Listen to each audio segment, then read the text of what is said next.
All right, what's going on?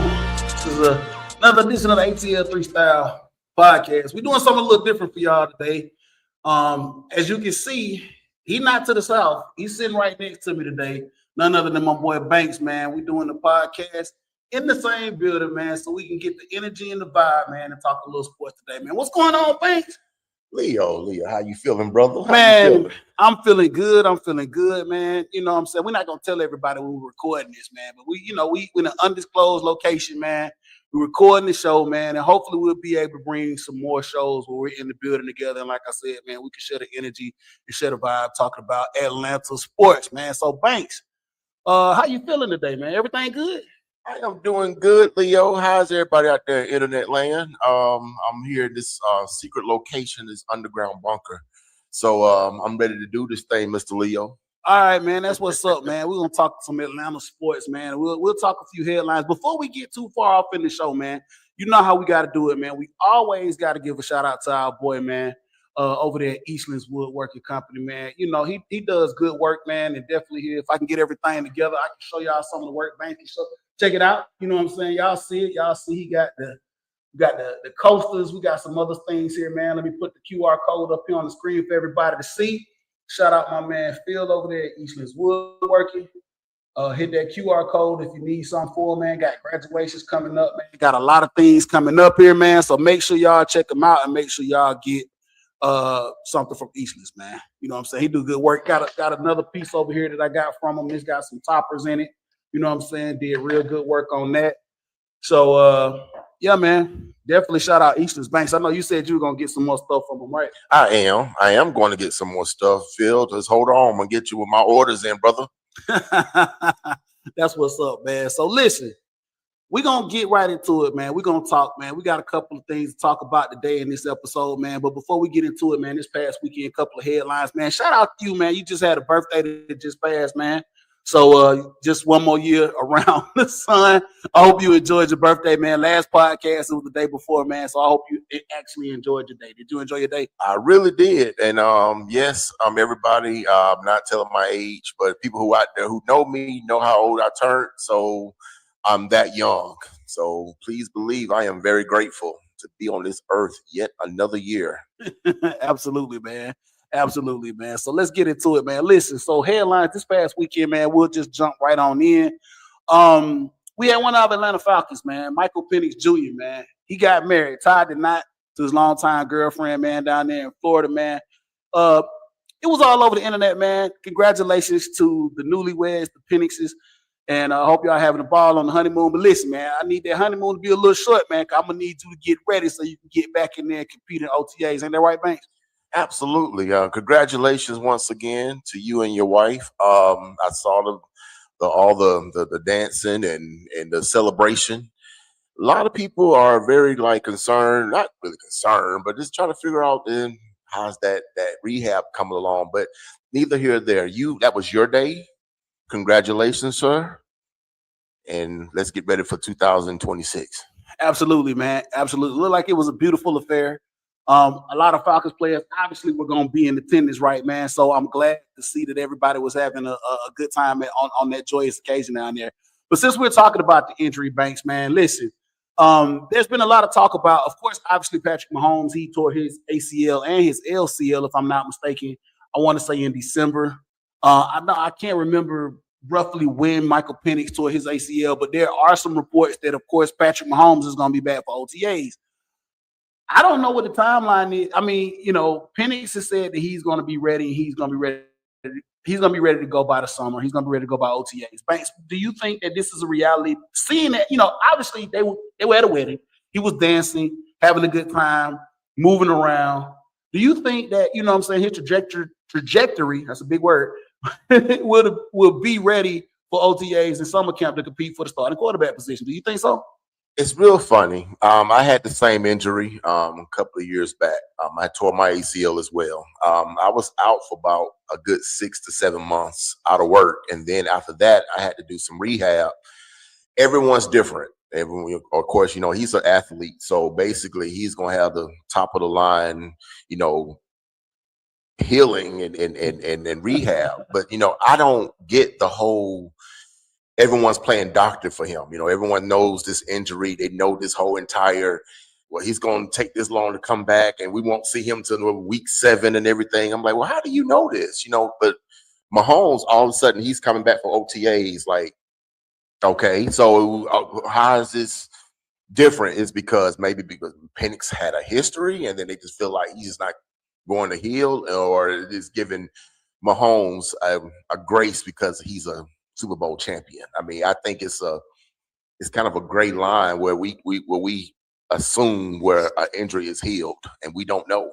Man, listen, I think that maybe they think Patrick Mahomes is Superman. I don't know. I'm not for sure. I mean, first and foremost, everybody's body is different. Obviously, like you said, you tore your ACL, the timeline was different for you.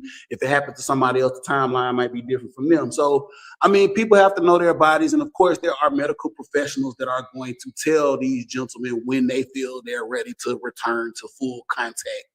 And so we just have to trust this process. And like I said, Banks, you just talked about it, man. These guys get full medical treatment, 7 days a week if need be. You and I, we go down, we might be at the rehab center maybe once a week, depending on our schedules and our lives. So this is their livelihood. These gentlemen, I'm pretty sure, are chomping at the bit to get back ready. I mean, I know Michael Penix has a lot to prove, especially there's going to be a competition with him and Tua going into camp, man. So I hope they're ready, man. I'm ready to see it, and I'm glad that there is going to be some competition, man, to push each other. I think competition is good. It's always good in my opinion. And that's what I wanted to ask you, Leo. Do you feel that competition is already in camp with Tua? That's going to kind of like try to get him to think, I need to hurry back up and get on the field. I don't want him to take my job. I don't want that pressure on that man. You know what I'm saying? He came into the Falcons thinking that he was the man. We all know what the debacle with Kirk Cousins came in and everything, but I feel like he has kind of fell back again because it's another quarterback that he's got to fight and prove that he's better than. I just don't want the guy to feel like I gotta hurry up. I gotta hurry up and get up out there before they take my job, and pressure on top of pressure on top of pressure. Then you got a new regime that you got to know another playbook and everything. I just don't want that pressure on him. I mean, this is what being a professional is all about, right? This is what being a professional is about. You got to be ready.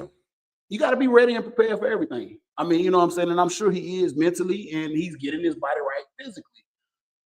You prepare yourself to go out and do what you need to do and let the chips fall where they may.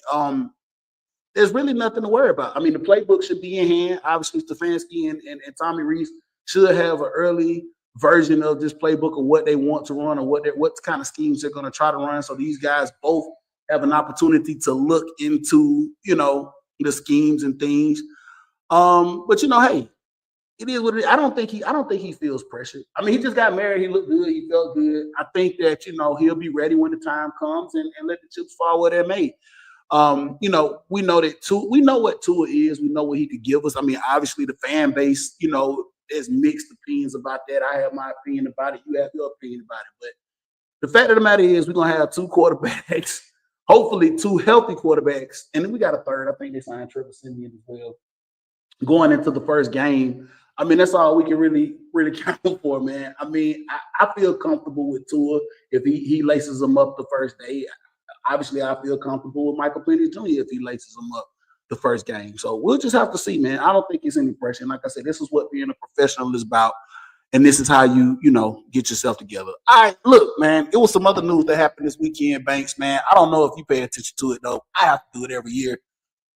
Kentucky Derby. Kentucky Derby went down this past Saturday, man.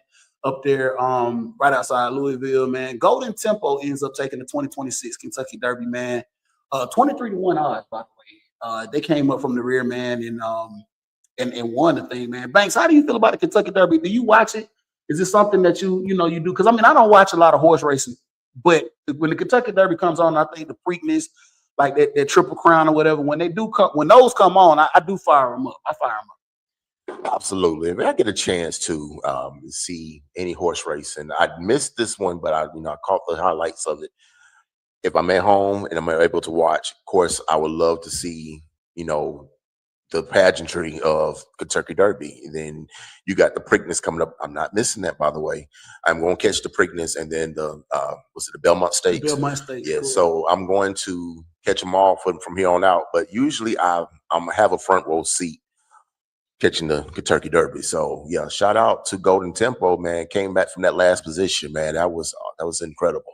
Absolutely, man. And shout out to the trainer. I didn't get her name, but this is the first time that a female trainer has actually trained a horse that has won the Kentucky Derby. So I thought that was pretty cool, man. And shout out to the jockeys and everybody that was up there, man. Banks, I've always said I wanted to go up to Louisville to the Kentucky Derby, man. Just make that move. We got to do it. It looks so cool, man. You see everybody dressed up to the nines, man. Seersucker suits. You see the ladies with the "Don't Kill Me" ladies. I don't know what they call them, exaggerators or fascinators. Okay, fascinator. I said exaggerate. That's crazy. The fascinators, the hats, the dresses. It looks so cool, man. It looks just such a great scene to be a part of, man. Everybody, dressed up. You see all the celebrities, man. So one of these days, man, we're gonna have to take the ATL 3 style up there, man, and check it out, man. You're gonna have to, take your seersucker suit to the cleaners, man. I am gotta do all for it. I will sign me up today. Let's go. Everyone's drinking their bourbon up there. It is a sight to see. I love to see. It's almost like there's who's there. Everyone. Absolutely. They do these like red carpet events like before the main event and everything. I love it. I absolutely love it. The celebrities come out to the nines. Like you said, the women with their fascinators, the men coming out with their seersuckers, and they're just looking dapper, you know what I'm saying? So I want to be a part of that, and I want to see with this being around the atmosphere. Absolutely, man. Put me in the cheap seats. I'll be there. I don't care where it is. Exactly. I can be in the grass. I want to be there. For real, man. Absolutely, man. It'll probably be a good time, man. So we'll definitely have to check that out, man. So listen, anyway, man, let's get on into it. Let's talk some Atlanta sports. We got some positive things to talk about, but of course, before we talk about the positive, man, I think we're gonna have to talk about the negative things. Oh man, last podcast we talked about the Atlanta Hawks. Listen, I was on the heel of Hawks in 6. Obviously, I had that wrong, so wrong. It was Knicks in 6. But we're gonna get into the nuts and bolts of this game and how this was just one of the most embarrassing. Before I get into it, man, we always talk about this. We always talk about Atlanta, and we talk about how Atlanta is going to Atlanta. This was one of those games that the internet was on in crazy fashion. Atlanta ends up losing this game. The Hawks end up losing to the Knicks by 51.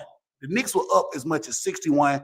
They never, ever, ever did not have control of this game. It was crazy. It was wild. Banks, this whole moniker of Atlanta is going to Atlanta. This was wild.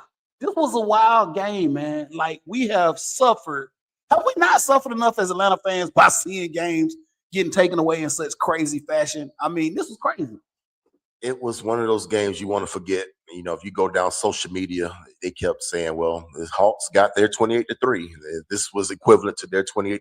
And it was something they said no one's going to ever forget, the 51-point loss. They were down as much as 61, like you said. It was a bad look. I'm not going to say, the Atlanta moniker that they just Atlanta. I'm not doing that. I think it was a young team. They just got put in their place, and in so many words. I think I talked to you before, Leo, that basically the ceiling for this team was to just not make the play-in, and I believe that once they realized that we're not in the play-in, that was the celebration. That was the success, for the season. I'm not saying that, they could have did more. They probably could, but I think for what the team makeup was, it was what it was. They can do what they could do.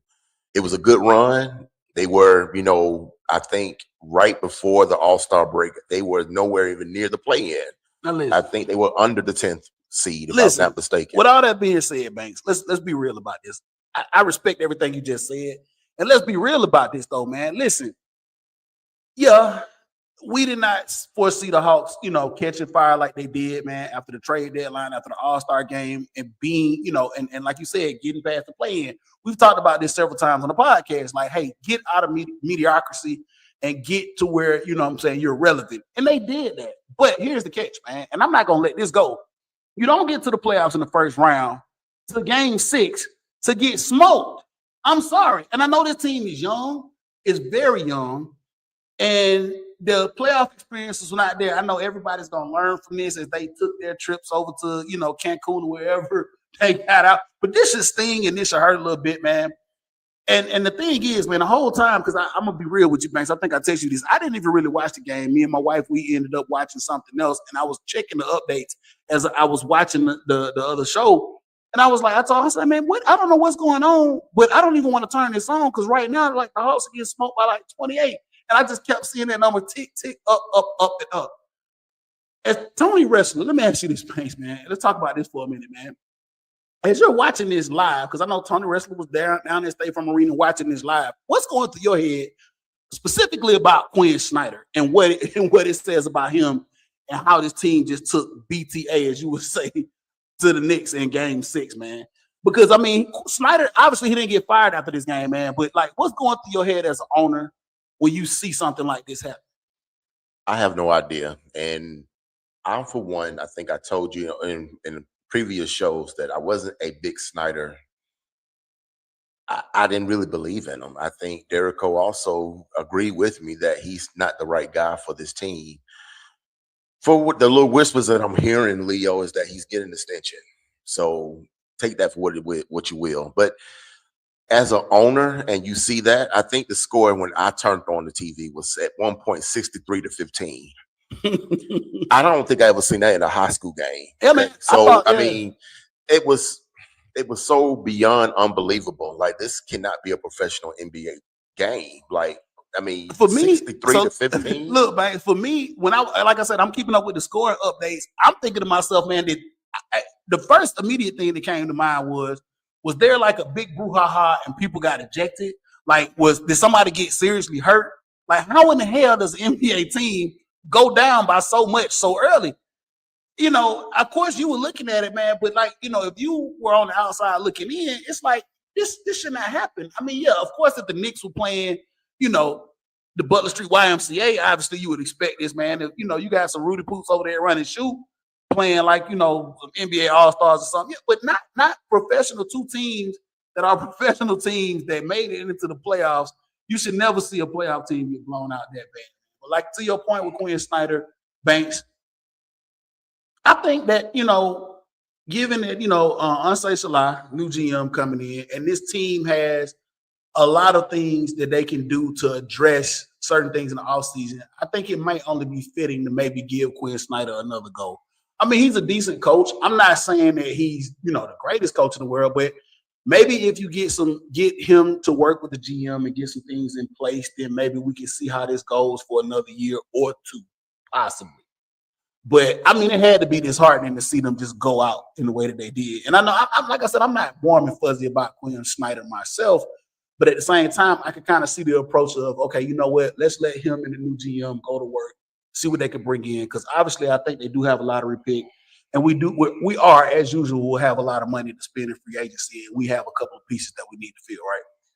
Absolutely. And that's another thing a lot of Hawks fans, around has been said that they don't want Snyder to be a part of this, going forward. A lot of people are excited to see that the Hawks got a lottery pick from the New Orleans Pelicans or the Milwaukee Bucks, which one has the higher pick.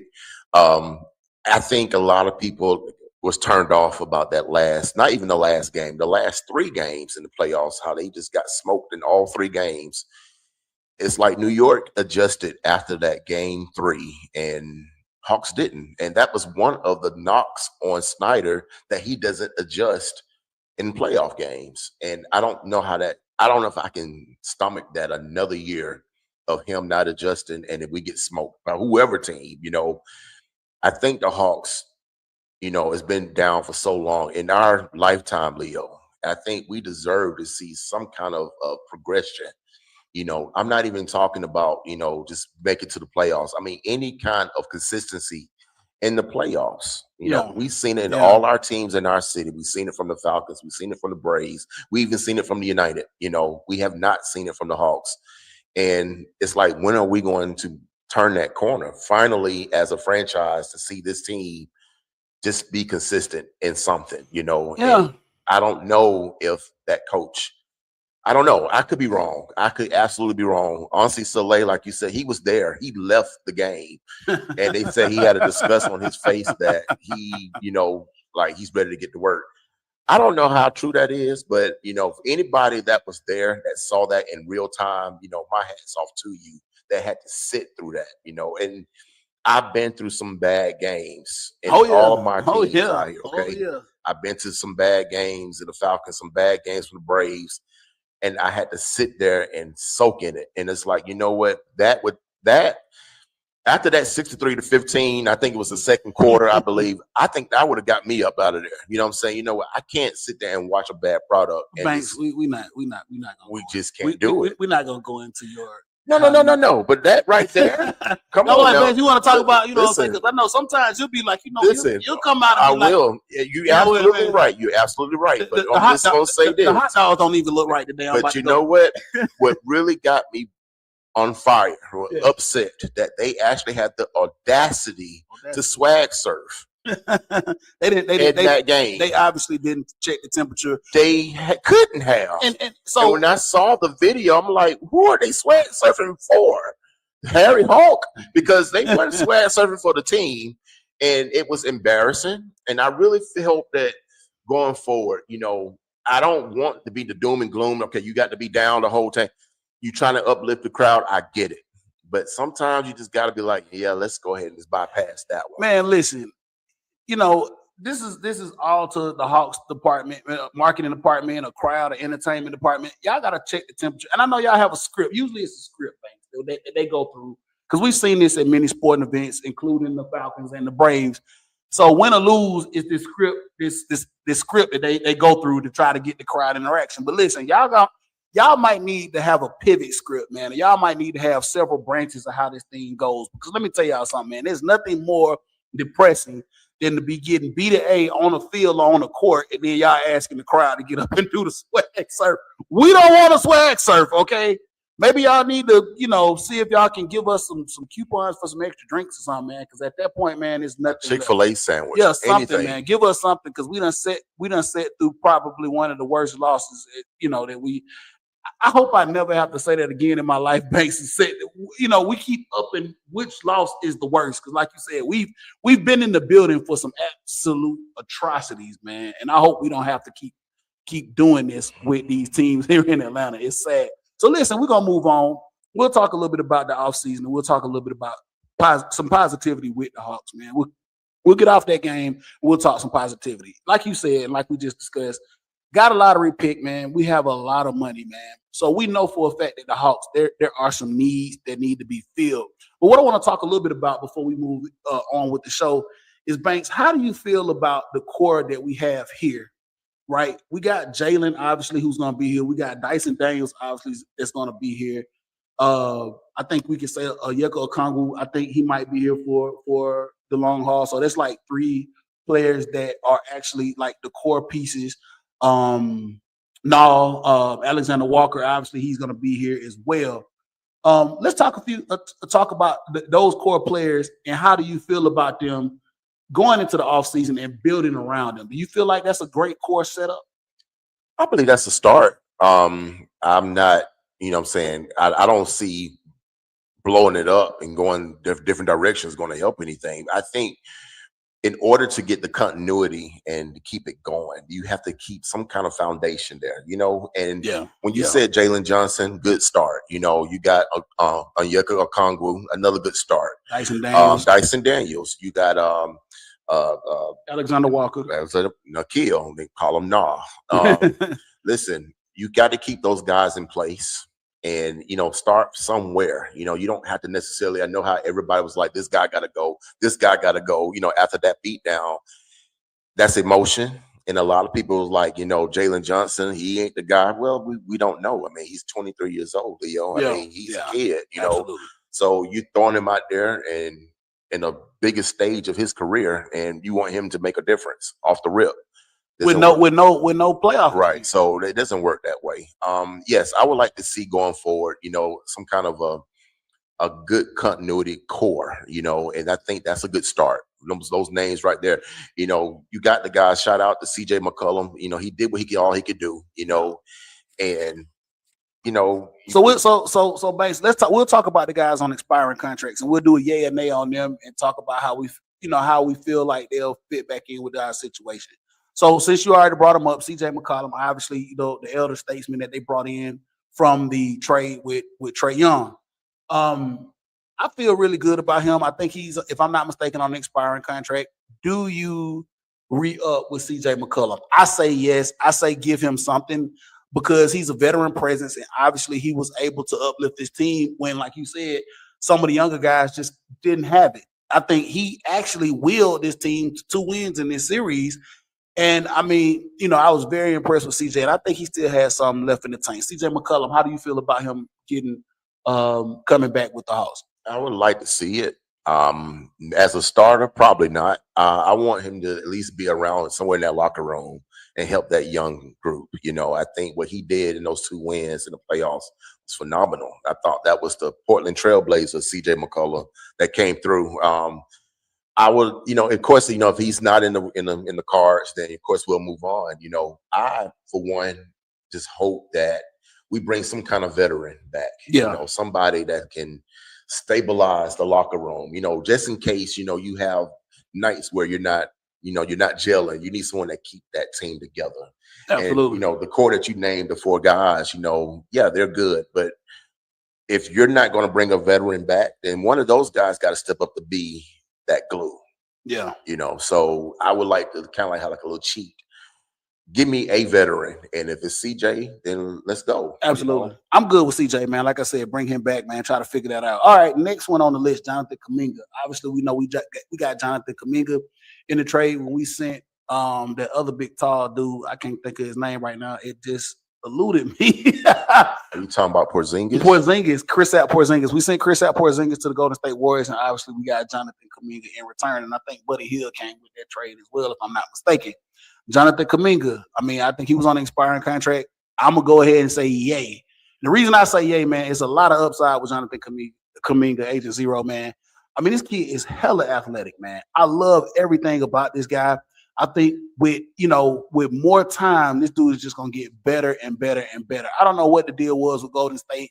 Maybe Steve Kerr didn't have the patience to bring this kid along, but I think that the Hawks brass should say, hey, we need to bring this kid back. We need to be able to bring out the best in him. Obviously he tried, but we know he's very raw. But I know I did see a highlight in Game 6, because I didn't see too many highlights where this dude literally jumped damn near out of State Farm Arena. You cannot coach athleticism, but you can coach shooting. You can coach fundamentals, and this kid can get better. We're talking about a guy that didn't even play high school basketball, Banks. Jonathan Kuminga, do you think we need to bring him back?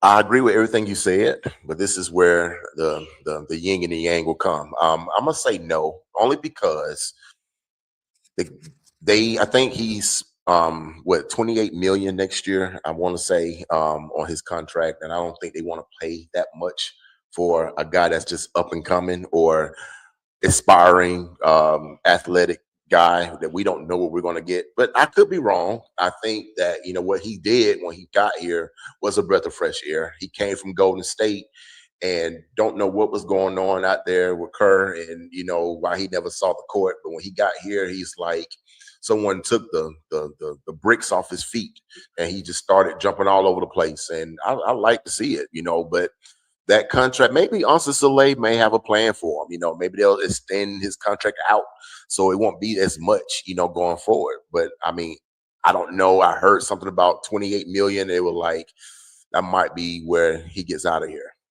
I don't know, man. You got to do what you can, man. This is where Salah is going to have to, like you said, man, do some work, man. That's the GM, man. Because I would love to see him back in a Hawks uniform, man, just based on the athleticism alone that we saw out of him, the sample, because we saw a sample size. He came in well after, you know what I'm saying, the trade deadline, and then he was, of course, coming off of an injury. And I saw, there were flashes in some games where you saw brilliance. And you can see where this kid, man, with the in the right situation, in the right circumstances, that he could be brilliant. He could really be a great player in this league. So we'll see. Like you said, man, if the money is too funny and they have to move on, man, I would hate to see that happen, man, because I think that this kid has a lot to give and to be a contributing factor on this Hawk squad, man. So listen, we just talked about a couple of people that we feel like we want to bring back. Let's talk about what we need, obviously, in the draft for free agency, man. And the number one thing for me, man, that I saw that the Hawks lacked against the Knicks, and overall, because it is a young squad, it's not a veteran squad, like you said, is we need a number 5. We need a rim protector, a real number 5, man. No shade to Onyeka Okongwu, but I think the Hawks really, really, really need a number 5, a hardcore rim protector. I don't know if you get that in the draft or you search somewhere for that in free agency. And the second thing is, if you look for players in free agency, you have to find some players with some grit and with some toughness. Obviously, we talked about this, Banks. Playoff basketball is totally different from regular season basketball. You're going to have to find some, for lack of a better word, a goon. You're going to have to find use some goons that are going to have to be tough and physical and have a mentality that's going to have to take you over sometimes in playoff games. You're going to have to have some guys to do some dirty work, make some fouls. We saw New York have some guys come in, do some dirty work, make some fouls, get in some players' heads, man. We got some emotions. But that's what the Hawks are going to have to do, man. First thing is a number 5, a big man that's going to be a rim protector. And then my second wish list is going to have to be some players that are physical and that will be able to, have a mentality that we don't have right now. I totally agree with you. What New York showed us in that playoff series is that they were more physical than the Hawks. They pushed them around constantly. I mean, even, fighting through screens, they were bullying the Hawks to no end. And that moment I saw that, I said, we got to get tougher. This offseason, we have to get tougher. Yes, a number 5 will help. But I think as the mentality, if you bring in a couple of pieces in with that mentality of you're not pushing us around, you got to be tougher mentally as well. You need that big guy. And you didn't mention another one. We need a true point guard, I believe. I think a true point guard to facilitate that ball down the court, to, get that ball to where that hot hand is. I think we have the vision. I think going to this offseason, I have no doubt that we're going to address those needs, And again, I think also we as fans, we have to know that a team like the Hawks are up and coming. And I think a lot of people around the league sees that. We have to be patient. It's not going to happen overnight. We're not going to be this, Buster in OKC and beating everybody's heads in. We're not going to do that. It's going to be a couple of years, but if it's progression and we see the growth, then I'm all for it. And I think we as fans have to be waiting and see this team grow. I mean, we've been patient this long, right? Hey, we just have to continue to be patient, right? Well, why rush it? Why try to sit there and be like, we're not here yet. We're not here. Screw this team. No, we can't do that. And I see a lot of fans do that this past playoff season. It's like, yes, we got our doors blown off, but at the same time, it's like, okay, it's a teaching moment. These kids, I'm gonna call them kids because that's what they are compared to these other teams that's been together for 4 or 5 years already in the playoffs. They're kids compared to them.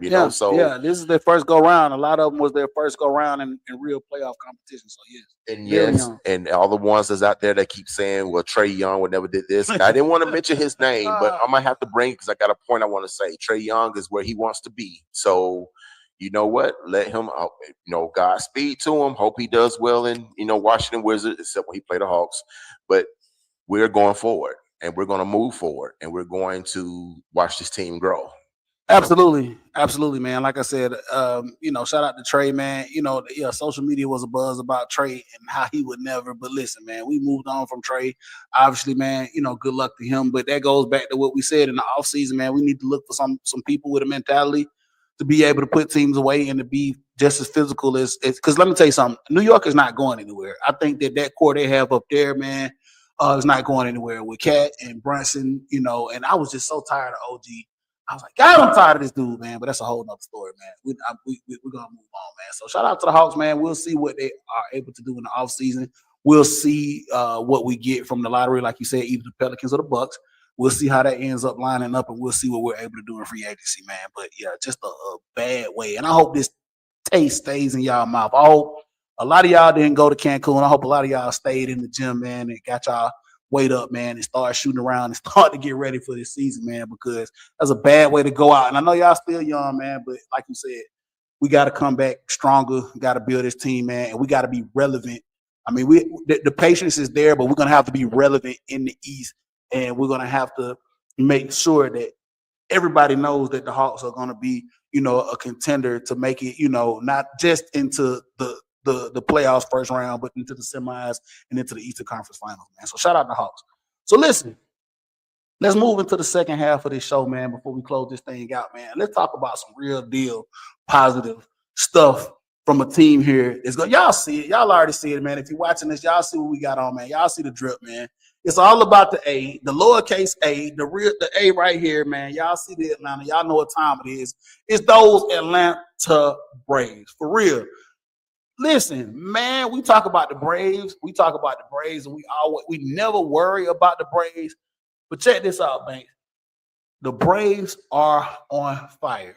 Best team in baseball, currently 25-10. Best record in baseball, man, for real. All right, y'all, clear the way. Let me go ahead and get my what I want to do is, Leo, don't want to step on your toes or anything, but I kind of want to, really got a lot of stuff that's on my chest, and I want to get off about this team. Okay, well, yeah, we do your thing. First of all, I recall that me and you and Derico had a group chat. We were saying, about Snitker and then Weiss and everything. Do you feel that is the difference between Walt and Snit? Do you think the team is responding to each other differently, or it's just, it's just our time, or is it something's got to be there? Walt comes in and all of a sudden, and I'm gonna say something before you answer that.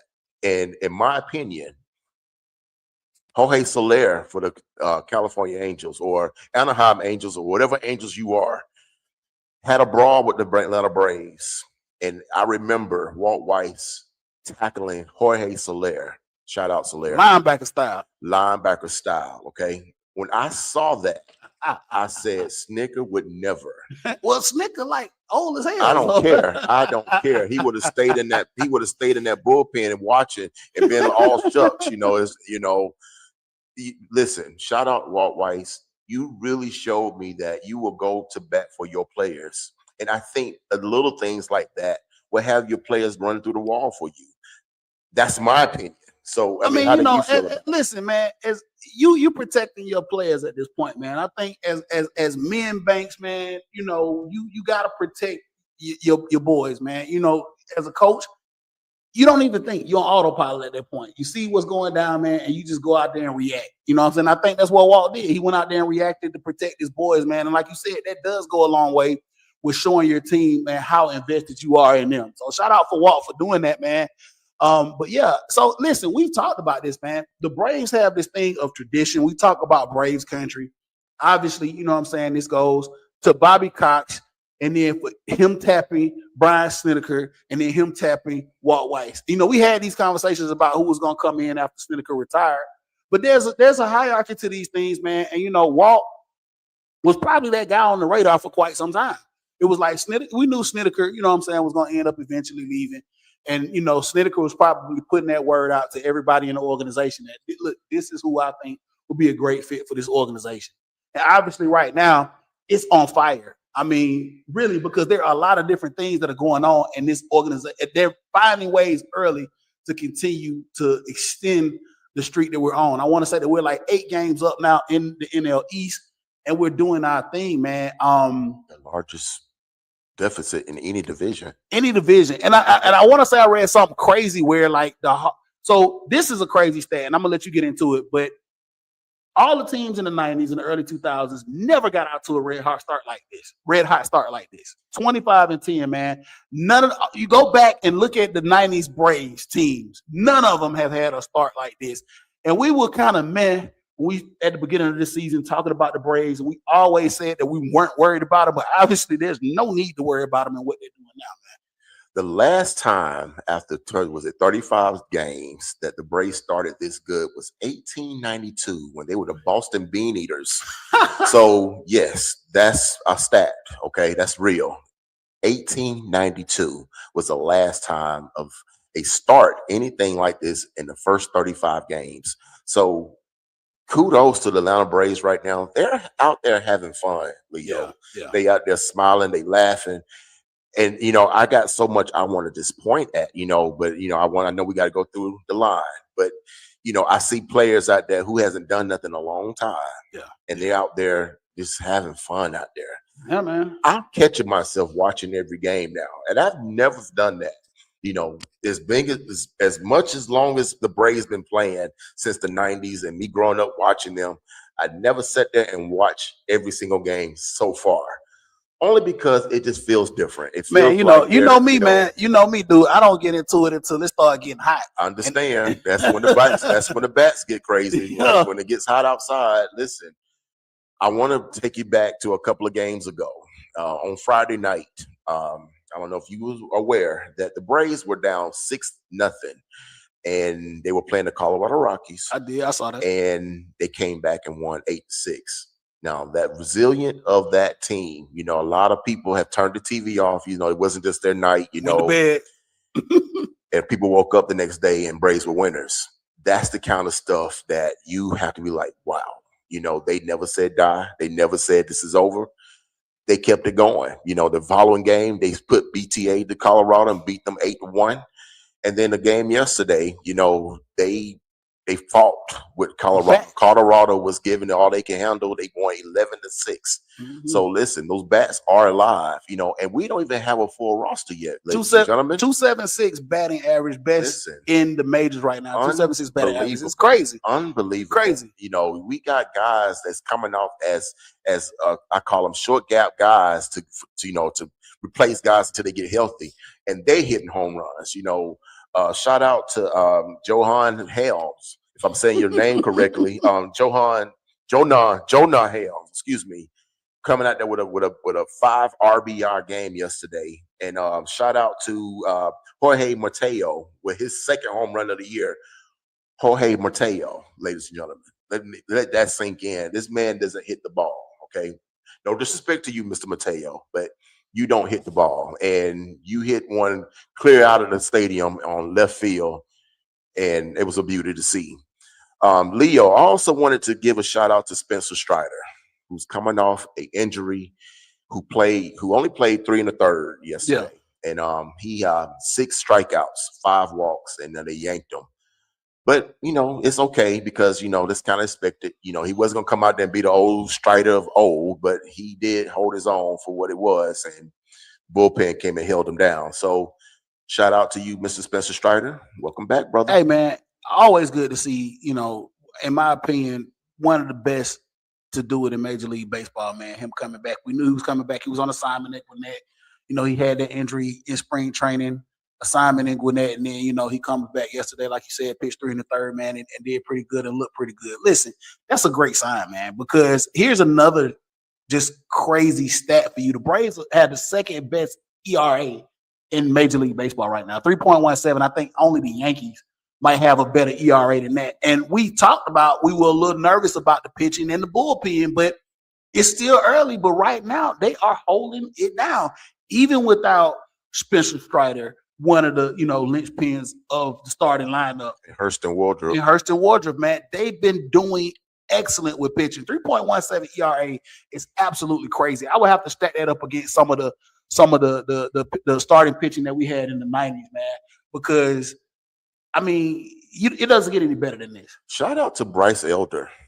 Absolutely. He's really been a pleasant surprise. A lot of people had a question mark on him, how he's going to be. His control was off last season. He was kind of up and down, wasn't sure of himself. He just came in and been the third third guy up, and he's been doing his thing. Yeah. Leo, he's had a low ERA. I think it's 1.5 something, and he's again, it's early. It's It very is. early, you know what I'm saying? He's got to get in the groove, but you can't ask for nothing better than that you got, you know, Chris Sale. What can we say about him? Yeah. But we had nobody else after Chris Sale. What else do we have? Then, we got Bryce Elder. Okay. He's been holding it down. Absolutely, man. And you look at the bullpen, you look at Iglesias, you look at Cats. I mean, where we thought we were not going to be okay, we've been okay. And once again, like I said, it's one of these games where it's too early to tell, but you like what you see out of the gate. And usually with Braves teams, what we see is what you see is what you get. I mean, it's a long grind for baseball, man. But the way they've been playing, especially when people are stepping up, like you said, that aren't starters. I think we got Acuna now who's going down with an injury. He had a bad hamstring. Grade 1 hamstring injury. Michael Harris was kind of banged up, man. And you see other people popping up and doing their thing and just helping this team will itself to win, man. Listen, if you get on a good run here early, I'm not going to shout out no other team, man. They got walked down. But I don't think the Braves are built to the point where if they start to put BTA early and take this thing on out, man, I think this might be an early situation where it's like, okay, listen, this is gone. The way they're playing now, barring anything crazy happening, man, I think that the Braves are going to be all right going into the stretch. And like you said, it still isn't hot here yet. And I still don't think that they have reach the ceiling of their potential, man. It's still very early, man. But you have people that's stepping up, and when you just said Acuna is on that 10-day injury list, because of that grade 1 hamstring. You got Mauricio Dubon, okay, Doobie. He's all over the place. He's playing infield. He's playing outfield. Shout out for that face plant he had where the left that eye black and still make the catch. Listen, stuff like that, it's the little things, and when you see players do that, everybody else feel like I got to make a play. I got to go out there and run through the wall and do something extra, and it's contagious. It's very contagious. Last season, the Braves started 0-7. Yeah. And they didn't recover after that. They got in the hole. They tried to kind of climb their way out of it towards June and July, but they never, ever got to that point where they got at least close to 500 or over 500. Yeah. Now you're over 500 and you beating everybody that comes your way. Braves are 11-0-1 in series so far in the season. They have not lost a series yet. I know it's early, it's May, but at the same time, that's impressive. Absolutely. 35 games in. I mean, obviously, you got to tip your hat to that, man. You know what I'm saying? There's something to be said. Like I said, man, we'll see how this, shakes out continuing on into June. And like I said, when I think the Braves actually start playing their baseball in July, but I'm hoping they can continue this run, man. This is very surprising, Banks, because like I said, we talked about how we didn't know what to expect, especially moving into the Walt Weiss era. But man, I'm totally impressed. I'm totally impressed with what I'm seeing, man. And I'm hoping that this will continue to go, man. We got to get up there to Truist, obviously, and see a couple of games, man. So I'll be definitely excited about that. Most definitely. Man, so listen, man, Braves are doing their thing, man. And we're gonna keep it hot, man. And hopefully the next podcast we'll come back and give you some more heat that the Braves are up there doing at Truist. Going out through most of the season, man. So listen, Banks, man, go ahead. You got anything else? I was going to just give a shout out to some of those Braves fans that was in Colorado Braves country over the weekend. Braves country. Let me tell you something. No, don't say Braves fans. Say Braves country. Braves country. Check it out. You guys represented in Colorado out of all places. You went to Denver, Colorado, or you might live there. For whatever reason, shout out Superstation. Braves country. Listen here. You came out there and you outnumbered them. They hit that home run and the whole stadium erupted. And I recall people, on social media was like, are we playing in Truist or are they playing in Coors Field? It sounded like Truist, and you guys made it happen out there. And you watch TV, and you see nothing but the whole third base side is nothing but Braves fans. Braves country. You went to Arizona, I think a couple of years ago, and saw the Diamondbacks, and it was Braves country. Man, you can't listen. We talk about this all the time. I think you talked about this on the last podcast, man. When you win, man, when you are a winning franchise, when you are a winning brand, and we all know, you know what I'm saying, what power it had back in the day, man, with Superstation, TBS, and how everybody was able to see the Braves. And not only, them being good in the 90s, it helped for everybody across the country to become Braves fans, man. But it's so refreshing to have one team in this city that are a dominant force. And everywhere that you go, you see Braves fans, man. And like I said, when I went to Phoenix, man, meeting people in Phoenix that were, been in Phoenix all their life, but they've been Braves fans, or seeing people come over from California or come over from other states to see the Braves, to see them in the Diamondback series. And I'm pretty sure there was people that came from other places. I was just in New Mexico, which is not too far.